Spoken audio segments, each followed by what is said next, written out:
Եվ մենք թերևս իրավունք ունենք հարց տալու, թե իսկապես ինչի են ծառայում միջազգային կազմակերպությունները, լինի դա Միացյալ Ազգերի կազմակերպությունը, լինի Եվրոպական կառույցը եւ զանազան միջազգային կառույցներ, որոնց նպատակն է պաշտպանել ազգերի ժողովուրդների իրավունքները, ազատությունը, անկախությունը, ապրելու իրավունքը ազատ կերպով, նահատակության ենթարկվեցին եւ այդ ձևով թրքական կառավարությունը գիտակցելով, որ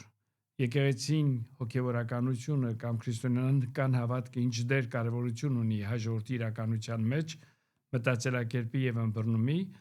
ուզեցին նաեւ այդ կարևոր սյուներից մեկը կտրել, երբ ցեղասպանությունից հետո կազմվեց Հայաստանի Հանրապետություն, առաջին հանրապետությունը, որը երկար չտևեց, դժբախտաբար, բայց պետք է ողջունել ուրախությամբ, որ այս երրորդ հանրապետության ստեղծումից հետո որոշ ազատություն, անկախություն ձեռք բերեց մեր ժողովուրդը եւ նաեւ մեր եկեղեցին, ներկա Հայաստանի կար մեկ ճեմարան, որը հոգևոր ճեմարան էր կոչվում, որը շարունակությունն էր Գևորգյան ճեմարանի վրա։ Նստած ես պատասխանության աթոռին, այդ աթոռի սպասումների բարձրության վրա պետք է լինես։ Սա բոլորիս է վերաբերում, ինչ է լինի պաշտոնը։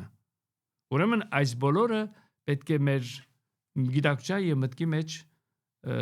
հարցադրումի, մտածումի, վերլուծումի առիթ տա, որպեսզի կարողանանք հասկանալ։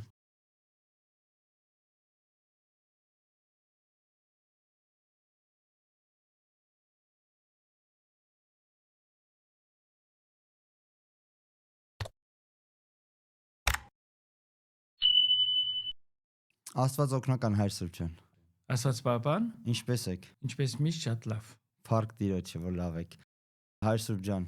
նորից շնորհակալ եմ, որ այսօր մեզ հետ եք եւ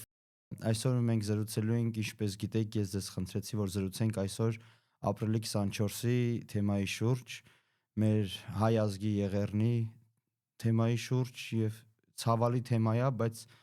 քանի որ մոտենում ենք եւ 24-ին ընթառաջ ենք, կուզեի, որպեսզի այդ թեմայի շուրջ խոսենք։ Առաջի հարցս իմ հենց նա է, որ մեր ժողովուրդը 1915 թվականին կորցրեց մոտ 5000 հոգևորական եւ ցավոք սրտի այսօր ամբողջ աշխարհով մենք ունենք 5-ից 600 հոգևորական։ Ինչպես կարող ենք մենք անել, որպեսզի մեր հոգևոր դասը վերականգնենք, որպեսզի մեր եկեղեցիները ծաղկեն։ Նախ եւ առաջ ասեմ, որ այո, այս տարի մենք հիշատակում ենք այդ ահավոր պատմության, հայ եկեղեցու կամ հայ ժողովրդի պատմության ամենատխուր էջերից մեկի 110-րդ տարելիցը եւ ինչպես գիտեք 110 տարիներ առաջ Օսմանյան կայսրության թուրքական իշխանությունները եւ կառավարությունը կազմակերպեցին այդ ահավոր ջարդը, որը նախ սկսվեց հենց ապրիլ 24-ին պատմական Կոստանդնուպոլսի, այսինքն Իստանբուլի այսօրվա քաղաքի մեջ բնակվող հայ մտավորականների ձերբակալության մոտ 600 մտավորականներ, այդ ձևով թուրքական կառավարությունը ուզեց կողմնացույցի զրկել հայ ժողովրդին, որպեսզի կարողանան իրենց ծրագիր իրագործել հանգիստ եւ խաղաղ կերպով եւ դժբախտաբար դա կատարվեց այն ժամանակվա եւ այսօրվա նույնիսկ քաղաքակիրթ պետությունների եւ ժողովուրդների անտարբեր, անուշադիր, անհոգ հայացքների ներքո, դա նաեւ մեծ ցավ է մեր ժողովրդի համար եւ նման երևույթներ այսօր շարունակվում են աշխարհի տարբեր երկրներում եւ մենք թերևս իրավունք ունենք հարց տալու, թե իսկապես ինչի են ծառայում միջազգային կազմակերպությունները, լինի դա Միացյալ Ազգերի կազմակերպությունը, լինի Եվրոպական կառույցը եւ զանազան միջազգային կառույցներ, որոնց նպատակն է պաշտպանել ազգերի ժողովուրդների իրավունքները, ազատությունը, անկախությունը, ապրելու իրավունքը ազատ կերպով, բայց այս բոլորը միշտ չէ, որ հարգվում են եւ շատ անգամ ոտնահարվում են։ Եվ այդպիսի մտածելակերպի ըմբռնում եւ մոտեցումի զոհ գնաց մեր ժողովուրդը 110 տարի առաջ մասսայական կերպով, բայց պետք է ասել, որ ջարդեր Օսմանյան կայսրության կողմից սկսվել էր դրանից առաջ 1896-ին արդեն սկսվել էր եւ 1915-ը դա մասսայական այդ ծրագրի իրագործման մի նոր սկիզբ դրվեց եւ այո ինչպես դուք ակնարկեցիք այդ ժամանակ ոչ միայն հայ մտավորականությունը հոգեվորականներն էլ մաս էին կազմում մտավորականության հազարավոր հոգեվորականներ ակսորվեցին բանտարկվեցին նահատակության ենթարկվեցին եւ այդ ձևով տրկական կառավարությունը գիտակցելով որ եկեղեցին հոգեվորականությունը կամ քրիստոնեական հավատքը ինչ դեր կարևորություն ունի հայ ժողովրդի իրականության մեջ մտածելակերպի եւ ըմբռնումի ուզեցին նաեւ այդ կարևոր սյուներից մեկը կտրել որպեսզի հայ ոգեկանության հայ ինքնության այդպես ասած տունը փլվեր եւ պետք է ասել որ կարողացան հաջողվել Սակայն մեր ժողովուրդը ինչպես պատմության դարերի ընթացքին հաճախ հարություն է արել, ինչպես առասպելական Փյունիկը ավերակներից, մոխիրներից կարողացել է իր մեջ ուժ, կամք, վճռականություն գտնել եւ վերակառուցել իր առօրյան, իր կենցաղը նաեւ ուղղել իր հայացքը ապագայի նկատմամբ, ապագայի հանդեպ եւ մեր ժողովուրդը կարողացել է ապրել որպես քրիստոնյա հարության հույսով Այո կա մահը, բայց նաև կա հարությունը, սա մի տեսակ Քրիստոսի կյանքի օրինակը եղել է օրինակ մեր ժողովրդին որպես քրիստոնյա ժողովուրդ։ Իսկ ինչ վերաբերվում է այդ պակասը լրացնելուն, դա միայն ցեղասպանության հետևանքը չէ, դժբախտաբար, երբ ցեղասպանությունից հետո կազմվեց Հայաստանի Հանրապետություն, առաջին հանրապետությունը, որը երկար չտևեց, դժբախտաբար, որին հաջորդեց երկրորդ, ասենք համայնավար կուսակցությունը, սովետական միության մաս կազմելով Հայաստանը, այնտեղ սկսվեց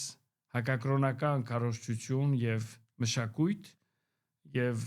հավատքը յետ մղվեց, այլևս գոյություն չուներ քրիստոնեական հավատքը որպես կրոնական ըմբռնում, գոյություն չուներ հասարակության մեջ նույնիսկ արգելված էր պաշտոնական կրոնքը դա անաստվածություն էր աթեիզմ եւ սովետական այդ իշխանության տարիներին եւս շատ հոգեվորականներ զրկվեցին իրենց պաշտոնից, աքսորվեցին, նահատակվեցին, բանտարկվեցին եւ այդ ձևով գնալով հայ ժողովրդի հոգեվոր սպասավորների թիվը գնալով պակասեց եւ շատ սահմանափակ էր Եվ դրա պատճառով է, որ այսօր մենք գտնվում ենք հոգևորային վիճակի մեջ, ինչ վիճակում որ մենք ենք, բայց պետք է ողջունել ուրախությամբ, որ այս երրորդ հանրապետության ստեղծումից հետո որոշ ազատություն, անկախություն ձեռք բերեց մեր ժողովուրդը եւ նաեւ մեր եկեղեցին եւ ամենայն հայոց հայրապետությունը Մայրաթոր Սուրբ Էջմիածինը ամենայն հայոց կաթողիկոսի գլխավորությամբ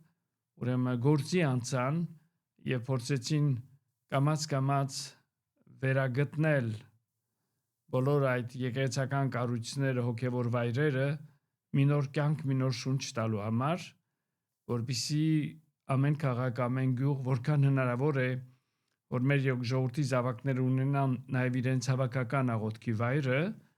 եւ դրանից բացի նաեւ պետք է իմաստությամբ եւ առարկայորեն ողջունել Մայրաթոր Սուրբ Էջմիածնի կատարած այն հսկայական ձեռնարկները, կառուցված այն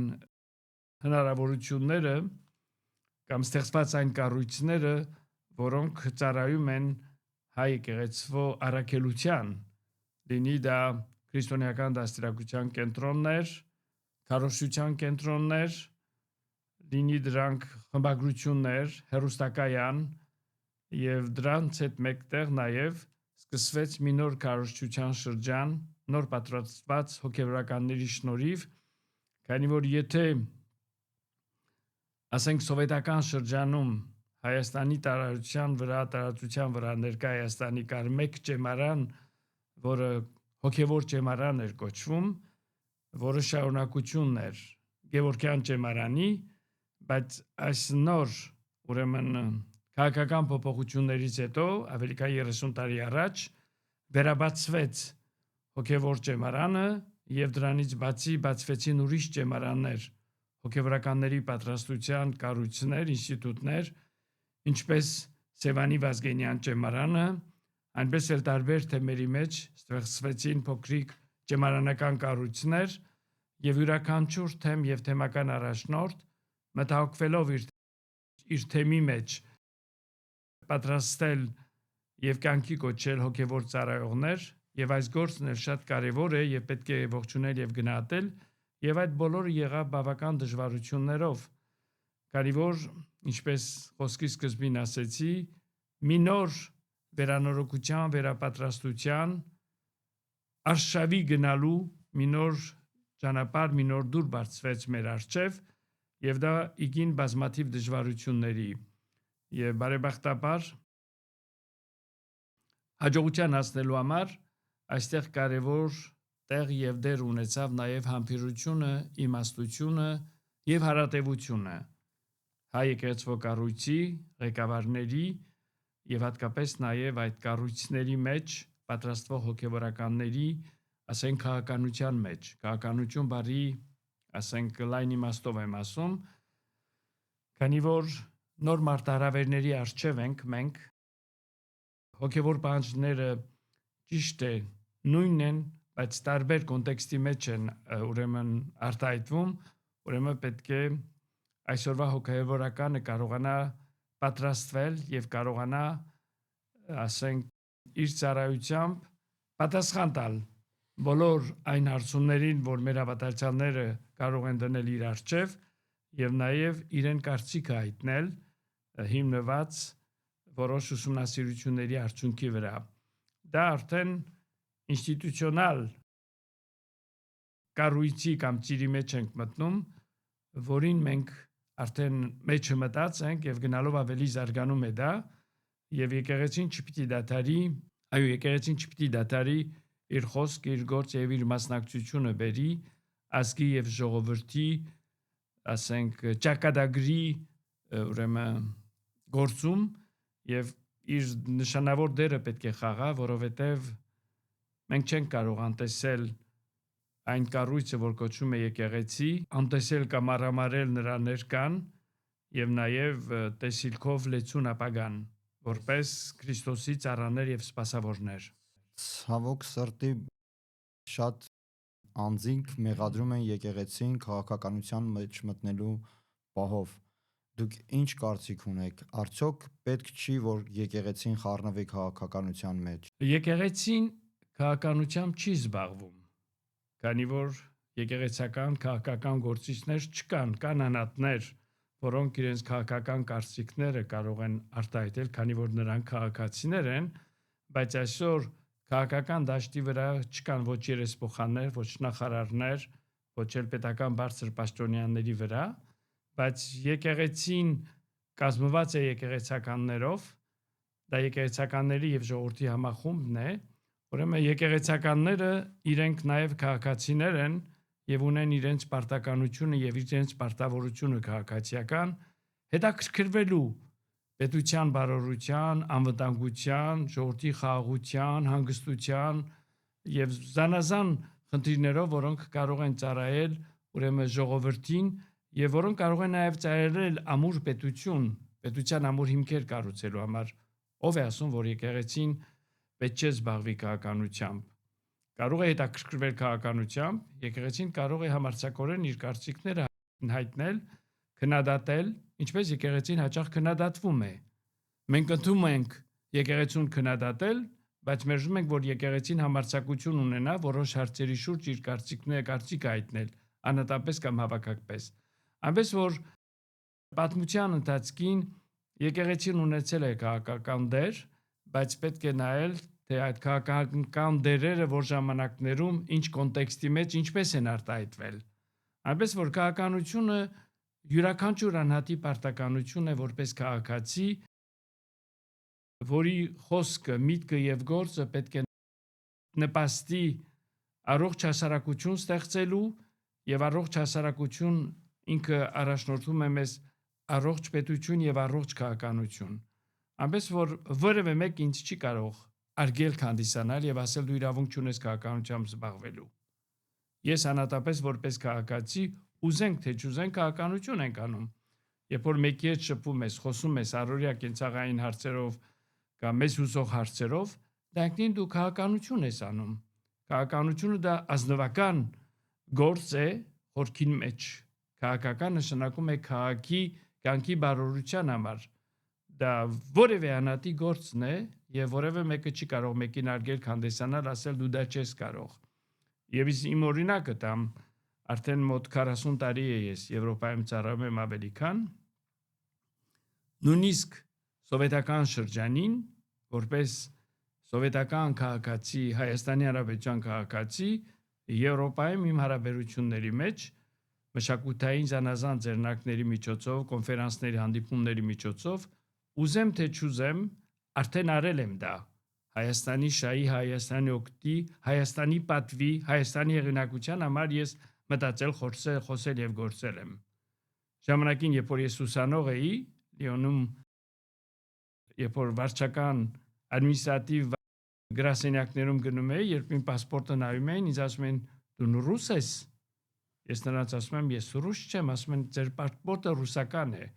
Ասում եմ ոչ, իմ պասպորտս ռուսական չէ, իմ պասպորտը սովետական է։ Իսկ սովետական միության մեջ ապրում են զանազան ժողովուրդներ եւ ազգեր, եւ ես ազգությամբ հայ եմ։ Եվ իմ երկրի հանրապետության մեջ, իմ պասպորտի մեջ գրված է որպես հայ ազգությամբ անհատականություն։ Այնպես որ ուզում եմ ասել, որ նույնիսկ այս շրջաններին, որ դժվարություն կար,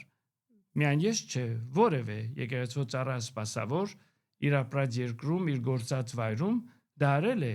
եւ դա մեր նվիրական պարտականությունն է։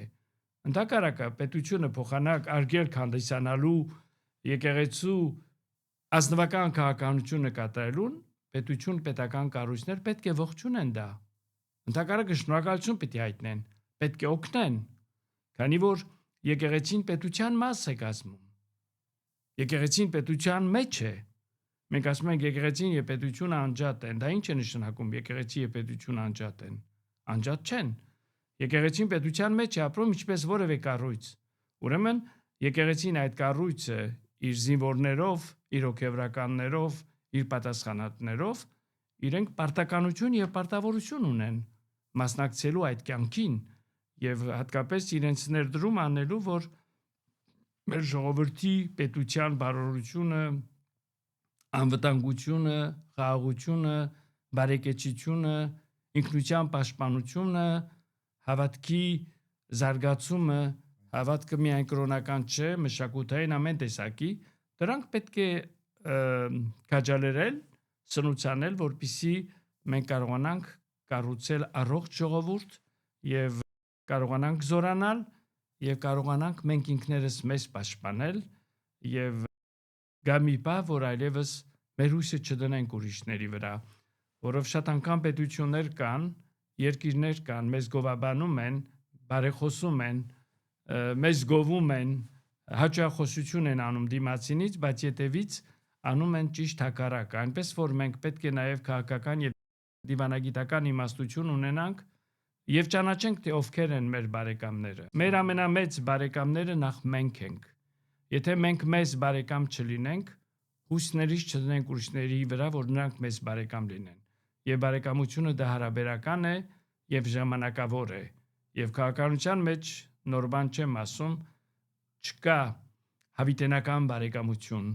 կա հավիտենական շահ։ Եվ այսօր մենք տեսնում ենք քաղաքականության մեջ միջազգային, թե շահերի բախումով կարող ես բարեկամներ կորցնել եւ տարբեր շահերի բախումով կարող ես մեղմ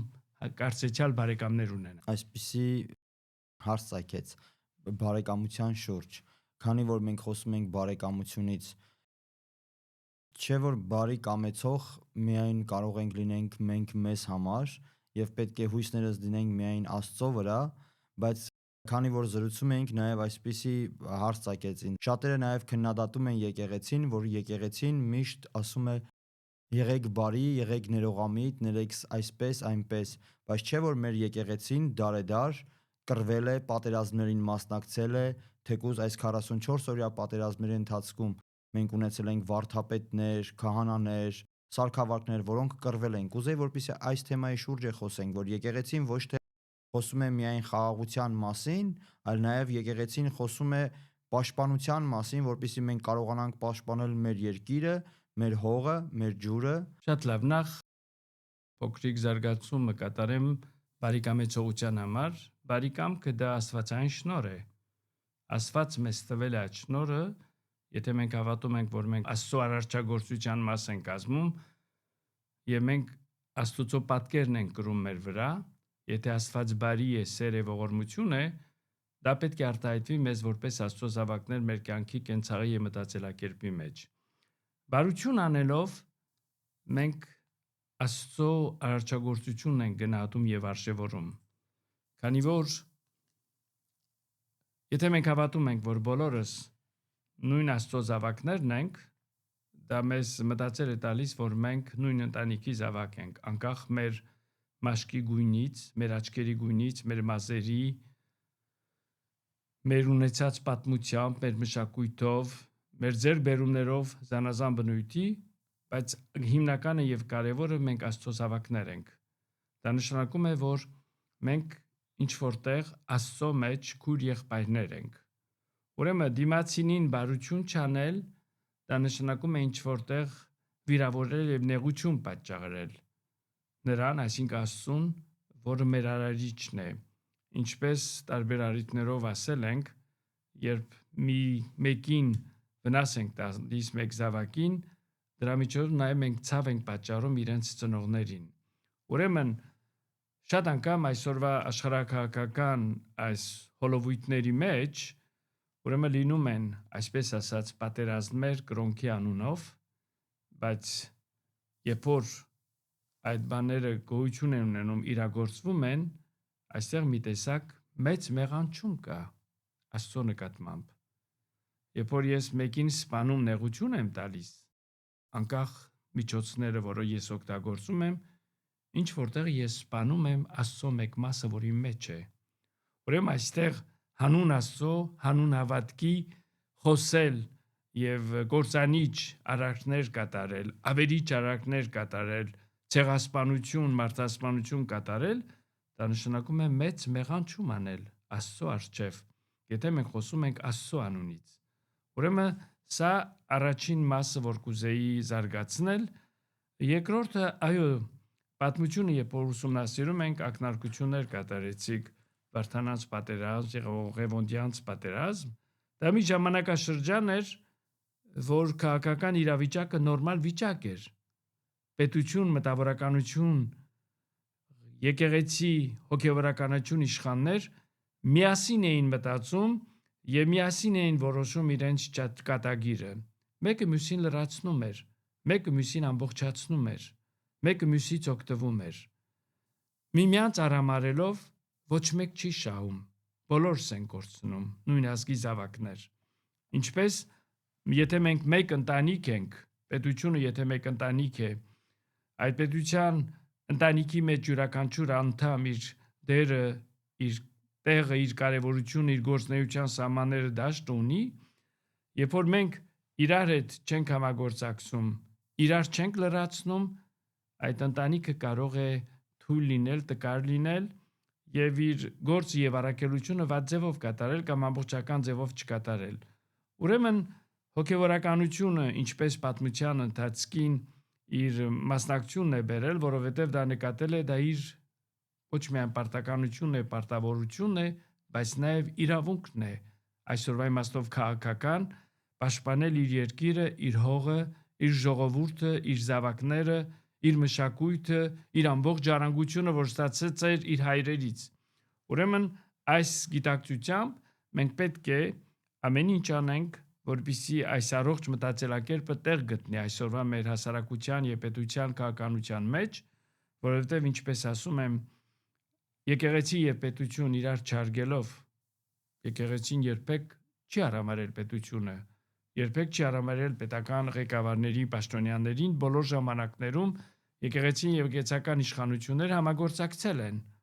Այսօր իշխանությունը ով է, փորձել է նրանց հետ սեղան նստել, երկխոսության մտնել, միասին մտածել եւ ձևեր եւ ճանապարհներ գտնել պետության ժողովրդին հուզող հարցերին լուծումներ գտնելու։ Սա առողջ ձևն է, բայց երբ որ գալիս է մի բա, որ այլևս այդ համագործակցությունը, եթե կարելի ասել դիալոգը, երկխոսությունը գոյություն չունի, դա վտանգ է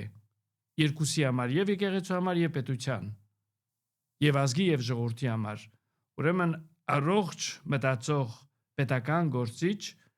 առողջ մտածող քաղաքական գործիչ, առողջ մտածող հոգեվորական այս բոլորին գիտակից են, գիտեն դրա կարևորությունը, բայց պետք է բոլորս էլ հավասարապես հարգելով մեկս մյուսին կարողանանք ձեր տալ եւ միասին մտածել եւ միասին կառուցել։ Այլապես այդ ձևով մենք կարող ենք կործանել մեր պետությունը, թուլացնել մեր պետական կառույցները եւ ես չգիտեմ թե ուր պիտի գնանք։ Նորից եմ ասում, մենք որպես ազգ եւ ժողովուրդ մեր հույսը մենք նախ մեր վրա պետք է դնենք։ Եթե ես քեզ չսիրեմ, մի սպասիր, որ ուրիշը ինձ սիրի կամ քեզ սիրի։ Կարևորը մեր ներքին համերաշխությունը, ներքին հարգանքը, ներքին սերը, հարգելով մեր տարբերությունները։ Դու կարող ես քաղաքական տարբեր համոզումներ ունենալ, տարբեր մոտեցումներ ունենալ, եւ ես քո տարբերության մասին պետք է մտածեմ եւ նաեւ ինքս հարց տամ, թե ինչու ես դու տարբեր մտածում, որը կարող է օգտակար լինել քո տարբերությունը ինձ համար, ինչով կարող եմ ես դրանից օգտվել եւ զորանալ եւ հարստանալ եւ փոխադարձաբար, այնպես որ թերևս երկարացնում եմ կրկնողություններ են, բայց կարևոր է շեշտել այս համագործակցությունը եւ դիալոգը։ Խոսելով է որ շատ հարցեր կարող ենք լուծել։ Անդրադառնանք նորից բարեկամությանը, Հայր Սուրբ, քանի որ նորից ասիկ մենք մեզ պետք է օգնենք եւ մենք միակ բարեկամը պետք է լինենք մեր ազգի համար, մեր երկրի եւ կառույցի համար, չէ որ այդ բարեկամությունը պետքա լինի երկկողմանի եւ Հայաստան եւ Սփյուռք, քանի որ ես այսօր տեսնում եմ, որ Հայաստան եւ Սփյուռք հարաբերությունը առաջվանը չի եւ շատ տարբեր են դարձել եւ այդ բարեկամությունը, որ կար միջ պատերազմը եւ պատերազմի ընթացքում պատերազմից հետո վերանում է գնալով Սփյուռքի եւ Հայաստանի Հանրապետության միջև։ Ինչ կասեիք օրինակ դուք այդ բարեկամության մասին։ Բարեկամություն բառը ճիշտ բառը չէ, բայց ես կուզեմ իրավիճակը ներկայացնել, որ հասկանանք, թե ինչու այդ բառը ճիշտ բառը չէ։ Բարեկամ չենք, մենք նույն ընտանիքի անդամներ ենք։ Ընտանիքի անդամները կարող են բարեկամ լինել, նույն ժողովրդի զավակներն են, քույրեր եւ եղբայրներ ենք։ Բարեկամություն ուրիշ բան է դա, ուրիշ մակարդակի է։ Ինչ վերաբերում է Սփյուռք հայրենիք հարաբերություններին, թույլ տվեք փոքրիկ մի պատմություն անել, անալիզ ենթարկել։ Եթե ասենք, վերցնենք մեր վերջին ժամանակ 100-ամյակա պատմությունը, եթե սովետական շրջանին, որ Հայաստան ազատ անկախ չէր եւ ուներ Սփյուռք եւ սովետական գիտպետությունը, պետական ղեկավարներ գիտակցում էին Սփյուռքի կարևորությունը եւ ուժը Հայաստանի ծառայության գործում, բայց այդ ժամանակ հարաբերությունները շատ հուզական էին, զգացական էին, մշակութային էին։ Այսպես ասած, հայրենիքը սիրելու այդ ոգով էր առաջ ընթանում, որովհետև հայրենիքի արժեքը իմաստավորում է, մեծանում է, երբ դու այդ հայրենիքից հեռու ես ապրում։ Բայց երբ որ հայրենիքի մեջ ես, շատ անգամ բոլոր ազգերի մեջ դա նույնն է։ Դու հայրենիքի մեջ ես, հայրենիքը քո մեջ է եւ դա ապրում ես բնական կերպով։ Իսկ այս երրորդ հանրապետության, այս վերջին շրջանի, ասենք սովետական իշխանության փլուզումից հետո եւ հանրապետությունների անկախությունից հետո կամաց հայրենիք եւ Սփյուռք հարաբերությունների որակը փոխվեց։ Գնալով դառնում է եւ պետք է շարունակական լիներ ավելի իմացական, ավելի գիտակցական, ավելի պրոֆեսիոնալ, ավելի քաղաքական, ավելի տնտեսական, ավելի գաղափարախոսական, ավելի դիվանագիտական։ Սփյուռքը հսկայական ուժ ունի, ներուժ է։ Այդ ներուժը մենք ճիշտ ձևով չենք օգտագործում հայրենիքը։ Եվ խորքին մեջ, եթե ասենք խորհրդային շրջանին հայրենիքը այդքան լավ չէր ճանաչում Սփյուռքը,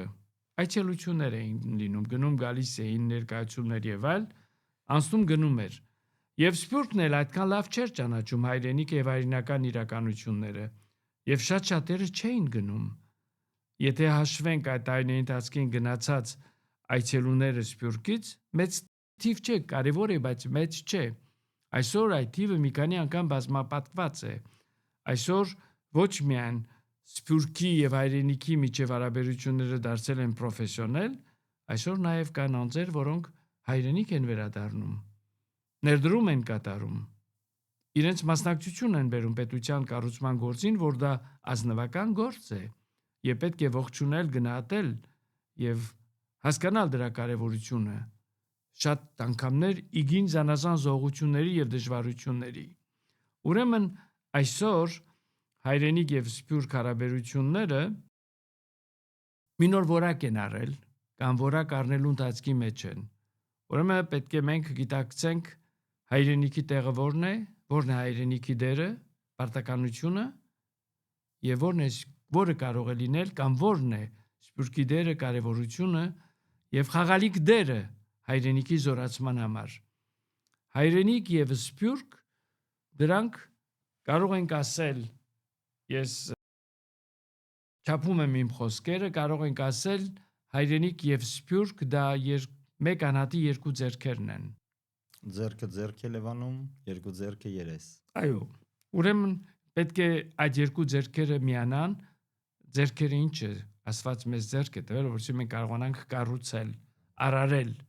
Աստծո արարչագործությունը շարունակել, նախ հոգևոր իմաստով, սուրբգրական իմաստով, բայց նաև միասին կառուցել։ Երբ որ ձեռքերից մեկը թույլ է, մյուս ձեռքը չի կարողանում միջական իր գործը կատարել։ Դա համար հայրենիք եւ սփյուռք պետք է մեկը մյուսով զորանան, մեկը մյուսին զորացնեն, մեկը մյուսին հարգեն, գիտակցեն իրականությունը աշխարհակահաղական, աշխարհագրական երևույթները, որովհետեւ խորքին մեջ սփյուռքը մի ամբողջություն է, բայց սփյուռքը իր մեջ նաև բազմազան է, բազմաբնույթ է, բազմերանգ է։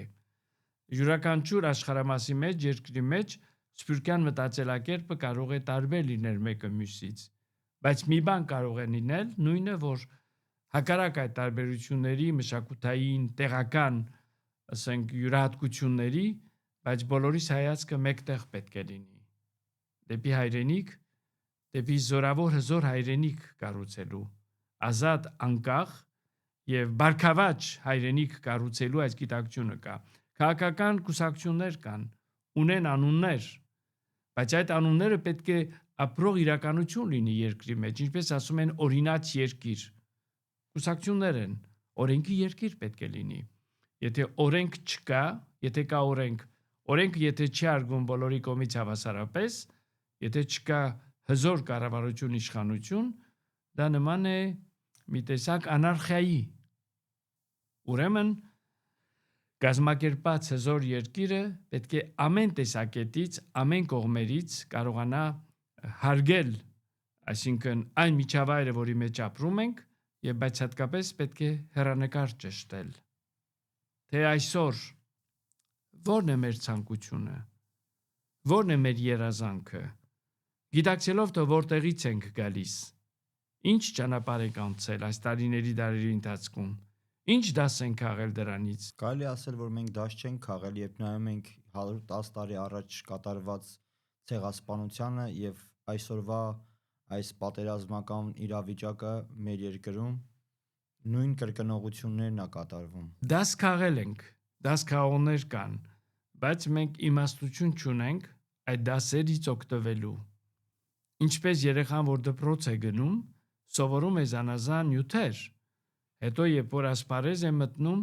իր սովորածները օգտագործում է, որպեսզի ինքը առաջ գնա իր մասնագիտության մեջ, իր գործի մեջ, իր միջավայրի մեջ, քաղաքականության մեջ էլ նույնն է։ Քաղաքականության մեջ պատմությունը դպրոց է։ Եթե այդ պատմությունից քաղած դասերը մենք մեր գիտակցության մտքի մեջ չենք պահում եւ դրանից իմաստուն կերպով չենք օգտվում, ուրեմն կլինենք այնտեղ, որտեղ ենք։ Մեր ցակ կոտրված տաշտակի առջև նստած երազում ենք, բայց եթե կարողանանք ունենալ վճռականություն, կամք, քաջություն եւ համարձակություն, բարի ամեն իմաստով, համարձակություն, բայց նաեւ ռիսկերի դիմել եւ աշխատել, քեզի պարտադրել։ Իսկ դրա համար պետք է դու զորանաս։ Իսկ զորանալը դա մեկ օրվա, երկու օրվա խնդիր չէ։ Մեր առջև պատմական շանս էր տրված այս երրորդ հանրապետության ազատությունից հետո, բայց մենք փոխանակ մեր երկիրը զորացնելու, մեր բանակը զորացնելու, տնտեսությունը զարգացնելու եւ այլ, ընդհակառակը ամեն ինչ արեցինք երկիրը թույլատնելու, տկարացնելու եւ այս վիճակին բերելու։ Ես հիշում եմ, սա երևի երազական արտահայտությունը, երբ որ սկսեց, ասենք, Արցախյան Ղարաբաղյան շարժումը տարիներ առաջ եւ հետո որը բերեց Հայաստանի անկախության կամ սովետական միության փլուզման եւ հարաբերությունների անկախության, ոմանք մտածում էին Սփյուռքում, որ Հայաստանը կարող է լինել, նկատի ունենալով Սփյուռքի ներուժը, կարող է լինել Կովկասի Շվեյցարիա եւ ինչի հասանք։ Ուրեմն որովհետեւ մեր քաղաքական գործիչներ, մտավորականներ, տնտեսագետներ, գիտնականներ ամեն բնակավարների մեջ իրենց գործը լիովի չարեցին եւ հասանք նրան, ինչին որ հասել ենք այսօր։ Հայր Սուրբ, ես կուզենայի նորից անդրադառնանք 15 թվականի ջարդին։ Շատ շատերը այսօրվա օրերին ուրանում են այդ ամենը, թեկուզ մեր հայ կառավարության մեջ եւ հայ ազգի մեջ կան մարդիկ, ովքեր ուրանում են այդ ամենը եւ ասում են մենք դեռ պետքա նայենք, վերանայենք, որպեսզի տեսնենք ինչ ա եղել, ինչ չի եղել։ Ինչ դուք կասեք, չէ որ դա եղել այդ ջարդը, ես ինքս իմ պապերս, իմ տատիկս, իմ հայրիկիս կողմից, թե տատիկս, թե պապիկս կոտորածից փախած են, մշեցի են եղել եւ ղարսեցի։ Ասենք ես լսել եմ իմ տատիկից այդ պատմությունները, ես լսել եմ իմ պապիկից, իմ հայրիկից, չէ որ այդ ամենը կատարվել է, այդ ամենը մենք տեսել ենք, կամ ֆոտո տեսանյութներ կան, վիդեո տեսանյութներ կան գրառումներ, կան թերթեր, կան պատմական գրքեր, որը գրված են ոչ թե հայ ազգի կողմից, այլ տարբեր աշխարհի տարբեր ազգերի կողմերից։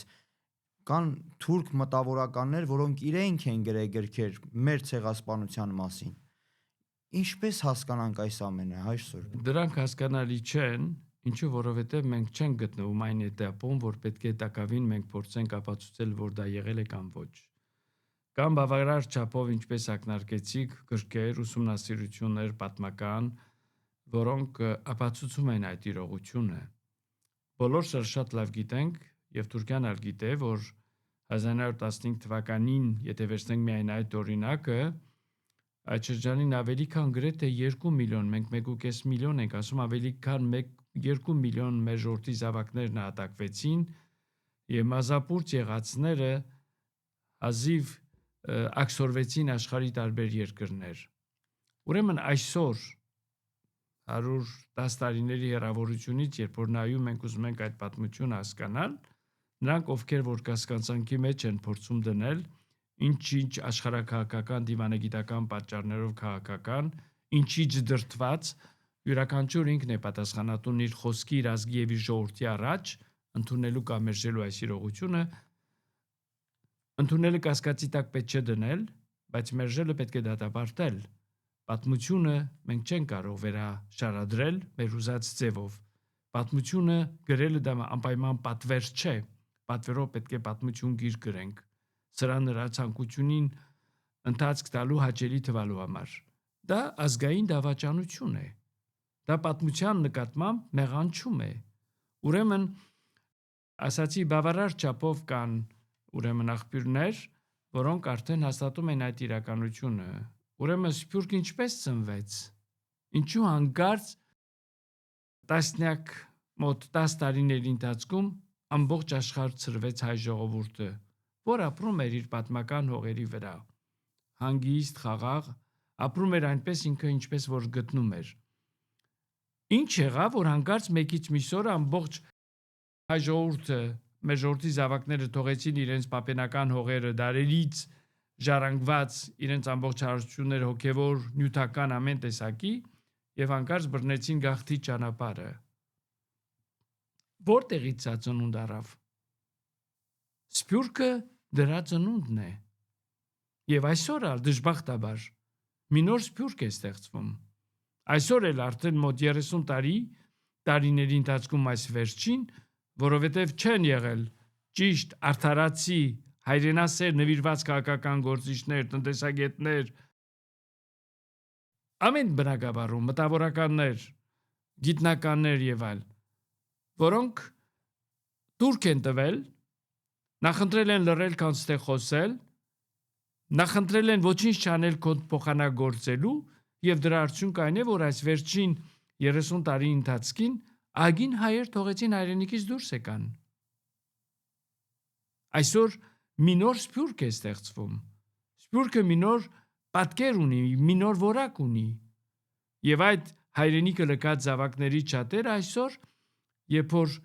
հանդիպումների ժամանակ խոսում ենք, մի երկու բաժակ խմում են, սկսում են հայրենիքը քննադատել։ Հայրենիքը քննադատել, ոչ թե հայրենական կառավարությունը։ Ես լսել եմ մարդիկ, ովքեր ասում են, «Էդ իմ հայրենիքս չէ, իմ հայրենիքս այնտեղ է, որտեղ հաց կա, որտեղ հաց կա, այնտեղ կաց կա, այնտեղ էլ իմ հայրենիքն է»։ Սա մտածելակերպի մշակութային որակի ամենատկար, ամենաթույլ բանն է, արտահայտությունն է։ Ինչպես դու կարող ես նման արտահայտություն ունենալ, որտեղ դու անցյալ ունես, պատմություն ունես։ Ավելի լավ է չխոսես, քան թե այդպիսի ներողություն, հիմարություններ, արտահայտություններ ունենալ։ Կան մեր ժողովրդի զավակների մեջ։ Բոլորս կրթյալ չենք։ Բոլորս համալսարանական կրթություն չունենք։ Բոլորս նույն ձևով հարցադրումներ չենք տանում, չենք տալիս, եւ բոլորս այդ հարցադրումների նույն պատասխանները չենք գտնում։ Բայց նախընտրելի է լռել, չխոսել, քան թե հազար ներողություն ինձ լսողներին, ապուշություններ, հիմարություններ դուրս տալ եւ առաքել ուրիշների միտքը եւ մտածելակերպը։ Գնացել ես Աստված քեզ հետ։ Բայց այդ պատմական հողը, որը խորհրդանիշն է մեր ամբողջ պատմության, ինչպես կարող ես արամարել։ Դա մտավոր հիվանդություն է։ Պետք է դա բուժել հավաքականապես։ Ու այդ հիվանդության պատճառով մենք ժողովուրդների մեջ, երբ ունենում ենք մեր ժողովրդի մեջ, այնպիսի մի մթնոլորտ է ստեղծվել, որ կա հայաստանցի, կա սփյուռք, կա արցախցի, չէ՞ որ բոլորը հայ են։ Հայաստանցի կամ արցախցի տարբերությունը ո՞րն է, չէ՞ որ երկուսն են նույն ազգն են, նույն ժողովուրդն են։ Ինչ կարևոր է որտեղ են ծնվել մեծացի այդ մարդիկ։ Ես կարծում եմ, այդ բոլորը կարող է ծնունդ լինել մեր ժողովրդի ծոցից, բայց շատ անգամ նման մտածելակերպ, նման մռնում, մտածում, դա կարող է նաև դրսից թունավորած լինեն մեր միտքը։ Գաղափարախոսություններ, պետություններ, ժողովուրդներ, ազգեր, եթե մենք արթուն չլինենք, դրա համար եմ ասում, արթուն չլինենք, մենք միմյանց չպաշտպանենք, իրար չզորանանք, շատ անգամ դրսից թունավորում են մեր միտքը։ Եվ վտանգավոր գաղափարներ են նետում։ Եվ դրա համար պետք է մենք, որ իմաստուն ազգ ենք, պատմության ընթացքին ինչ ձեռքբերումներ ենք ունեցել, համաշխարհային մշակույթի պատմության մեջ երբ որ ուսումնասիրում ես, ինչքան հայեր են եղել եւ ինչ գիտություն են, գիտության մեջ ինչ ձեռքբերումներ են ունեցել։ Եթե այդ անող ազգը ժողովուրդը իջնում է այս մակարդակին, ուրեմն հարցում պիտի տանք, թե ուր ենք գտնվում։ Նաև բարձ մշակույթի մասին էինք խոսում քիչ առաջ, մտերմիկ խոսակցության ընթացքին, այսօր մեր ժողովուրդը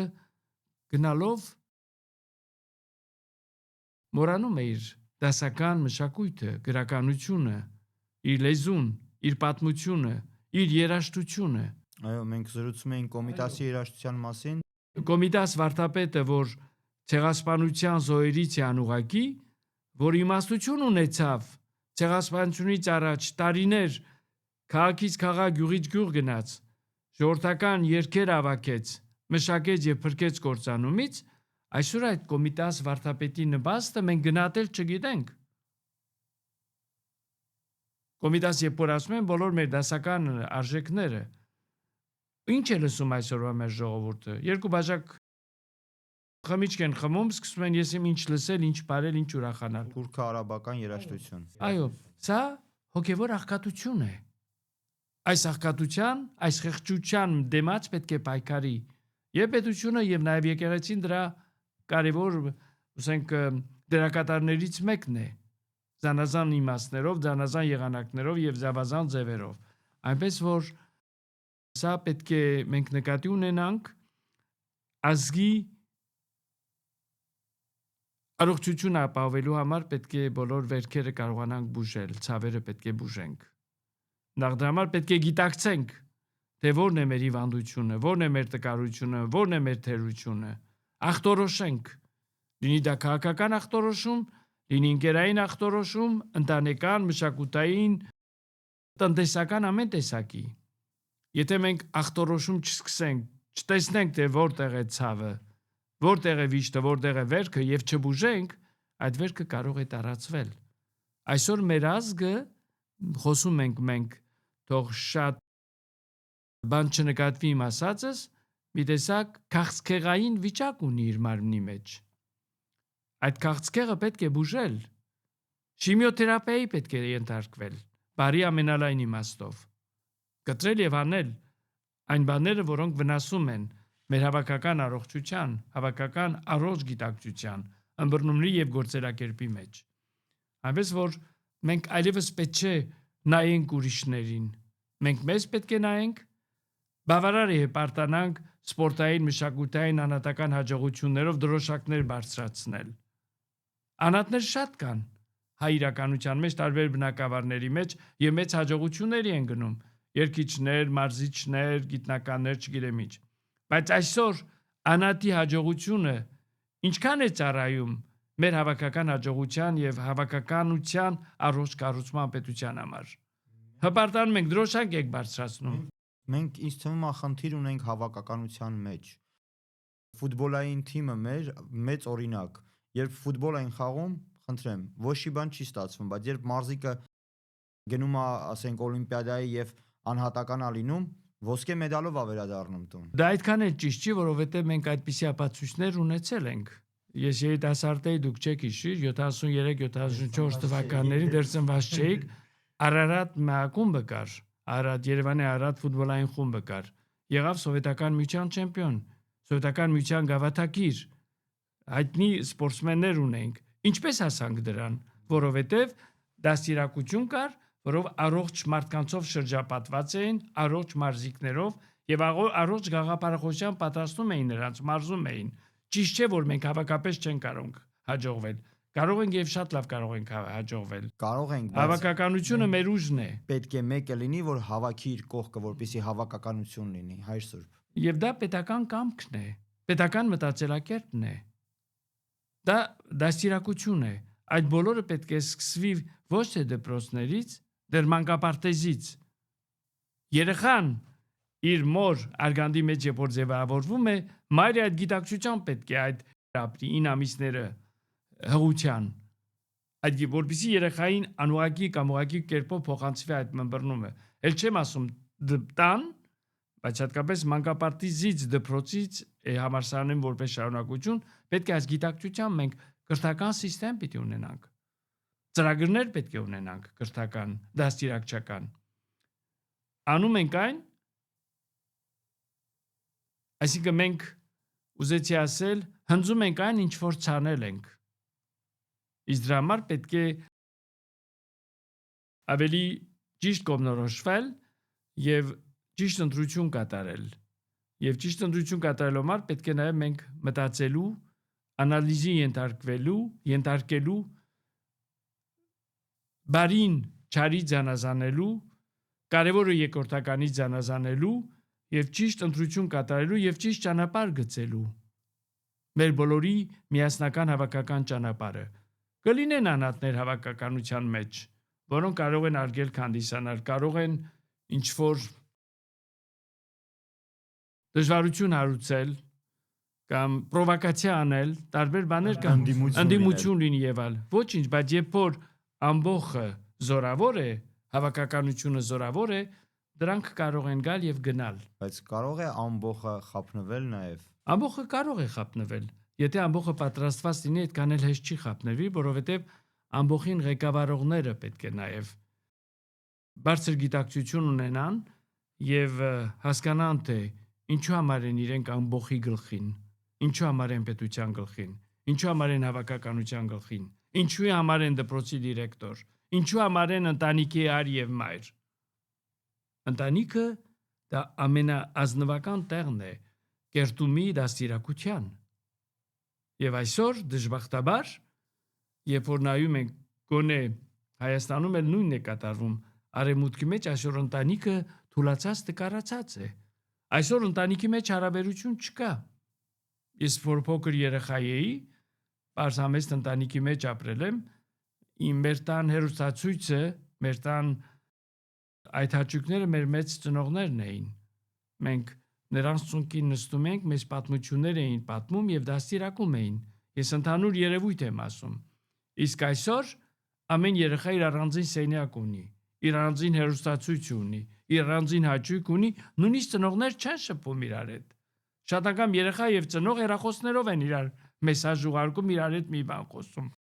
Դա ծիծաղելի է, բայց դա իրականություն է։ Ինչպես կուզես, որովհետեւ առողջ պետությունը հիմնվում է առողջ ընտանիքների վրա, ընտանեկան արժեքներ առողջ կերպով ապրելու վրա։ Այսօր ամեն ինչ արվում է, որ ընտանիքը կործանվի եւ հասարակությունը, ինչպես ասե, այլասերվի։ Եվ այդ այլասերության այդ վտանգը շատ առարկայական է այսօրվա անմիջական իրականությունն է։ Եվ դրա համար պետք է եկեղեցին որպես բարոյական արժեքների կրող եւ դրանց փոխանցող եւ զարգացող մասնակցի պետության կառուցման գործին, ոչ թե անտեսվի եւ արամարվի։ Որևէ պետական գործիչ կարող է ինքանավատ լինել։ Որևէ պետական գործիչ կարող է անաստված լինել։ Կարող է եկեղեցի չգալ, բայց նա պետք է գիտակցի որտեղ է պետության շահը։ Երբ որ նստած ես պատասխանատվության վրա,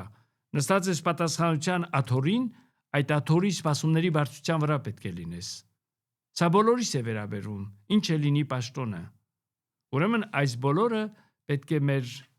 գիտակցության եւ մտքի մեջ հարցադրումի, մտածումի, վերլուծումի առիթ տա, որպեսզի կարողանանք հասկանալ նախ, թե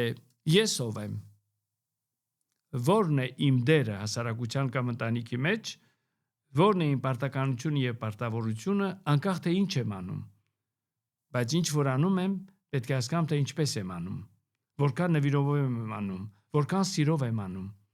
որքան հավատքով եմ անում, որքան վճռականությամբ եմ անում։ Այս բոլորը հասարակ բաներ են։ Ովևէ մեկը կարող է այս հարցումները տալ եւ դրա պատասխանները գտնել եւ հոգեպես առողջացնել ինքը իրեն,